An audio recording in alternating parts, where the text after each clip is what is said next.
as a kid, and I had cousins and uncles that played. And then when I moved to Ontario, uh, my hockey career was over. All the kids that I hung out with, my parents really didn't have a clue. So the kids I hung out with, I asked them, you know, if I could play hockey. And they were told by their parents to tell me that you black guys can't skate because you have weak ankles. And that was the end of my hockey career because as a 10-year-old, I Yeah. thought that was it. And so I Yeah. stopped playing. Right. And then as I got older and realized that that was not true, and I started playing again because I was able to buy my own gear. I was 20 years old then, and I started playing, and I realized that I missed the boat on a hockey career. Yeah. And then I decided to transform that into coaching. So I got my first coaching job in 1996 at the University of Windsor, coaching goalies. I still had that burning desire and passion for goaltending. I was playing, but at 20 years old, there's nowhere to play. So you just go play beer league or whatever that is, Yeah. right? So, you know, you win a couple beer league championships and realized you had some talent and just didn't have the opportunity. And that's fine. So I turned that opportunity into a passion of coaching. And I made that my mission to get to the highest level of coaching as possible. And I've done that. Like I coached, as you know, with the national team since 2009. And even my last summer, I did an event with the women's team. I coached the under 22s, and it was a great time, great camp. Every event I've done with Team Canada has been outstanding. What, when you work with the national teams, what were some of the most positive experiences working with the national teams? Well, I have to say, Wally, the most, uh, the best way to answer that question is with the women's program, the attention to detail from all levels of from management down to the players, the attention to detail was second to none. I had an unbelievable experience and felt inclusion. I felt that what I thought mattered. I thought what I did mattered through every event on the women's side. I did one on the men's side, and the experience was not the same. That's all Yeah. I'll say about that. Yeah. Now, your role with goalies, and were you involved like in this final selection process? No, the goalies were chosen by scouts and the management team. We did have, you know, once the team was picked, we had a lot more say. But because they didn't want to, I believe they didn't want any favoritism to be with the coaches as far as the goalies go. Because you know, if it's a goalie I picked or if it's a goalie I work with, you know, that adds to the. I think it adds a lot to the propensity of you Yeah. know just leaning one way or another, and I never want that, especially at that level. You know, you want to go by what you see, not what you who you work with, kind of thing. Yeah. You know, in all my years, goalie coaches, they didn't exist when I was playing. Right. And they were treated like targets, and they still are to a degree. Coaches don't pay attention to the drill and its impact on a goalie, good or bad. And I'm guessing that you have a concern with that when you work with goalie coaches and you might watch practices or go out.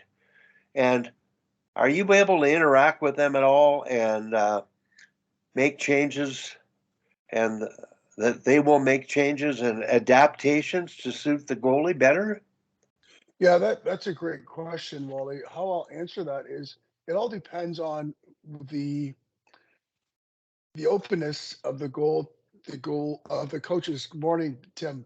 It depends on the openness of the coaching staff that you're working with. I find some of the older staff members, like if you have coaches that have been around a while, they're a little more open to change.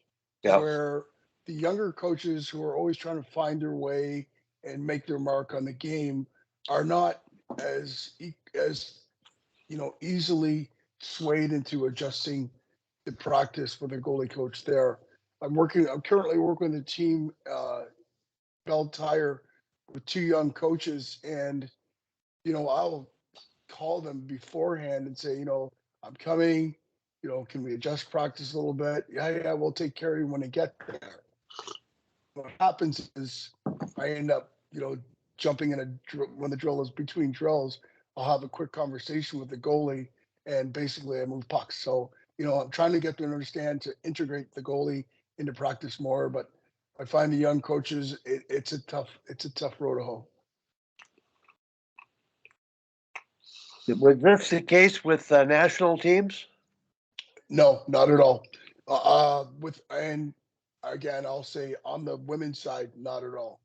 On the men's side, there was a little bit of pushback as far as know your role, kind of do your thing. Uh, we even had one practice that our bus was late getting to practice. So the first thing they dropped was me preparing the goalies for practice, which I thought was unfortunate. And then I got yelled at because the goalies weren't ready. It's like, what did you want me to do? You told me I wouldn't have any time with the goaltenders. So I really, you can't be mad at me for what you get because I told you the goalies, they need that. They need to get ready in a certain way. They need to be prepared for practice. And that's my job. And if I'm not allowed to do that job, then you're not really going to have a very good day. Well, Perry, goalies aren't important. They're only the most important. They're the only most important. So of course they would drop the goalies warm up. Yeah. Jeez, Yeah. like easy. And it cost us because we had a very strong team at the under 17s in 2017.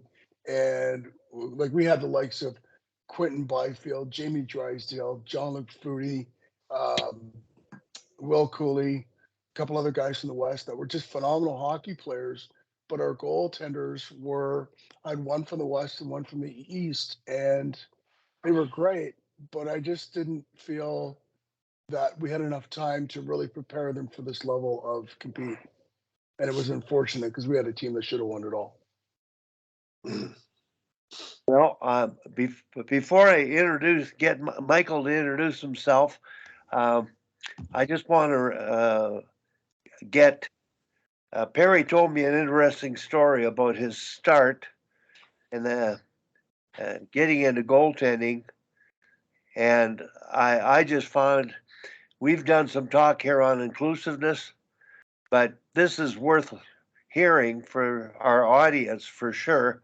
So Perry, you grew up in Nova Scotia, and go ahead and just tell it again. Absolutely. Well, it's a story that, when people watch me on ice, it kind of tells the story a little bit because Tim knows I'm not a great skater. I'm not a great shooter. I'm none of those things. But in Nova Scotia, hockey was very big. I had my mom's cousin was the second black pro hockey player. And he had two twin brothers that were better than him, but they didn't want to play at that level. So when I moved to Ontario at 10 years old, my parents didn't have a clue how to get me into hockey. And I only asked my friends that I did a lot of other things with because they played hockey. And I said, I want to play. And they were told by their parents that you black guys can't skate because you have weak ankles. And then I was told that story as a 10-year-old. And unfortunately, it stuck. And that was the end of my hockey career until I was in my 20s. And I was able to buy my own gear. But then it's too late to play anywhere. Right. So I just played beer league. And then I had this complete burning desire that just would not go away. And I decided to get into coaching. Okay, Michael, welcome. Good to see your face.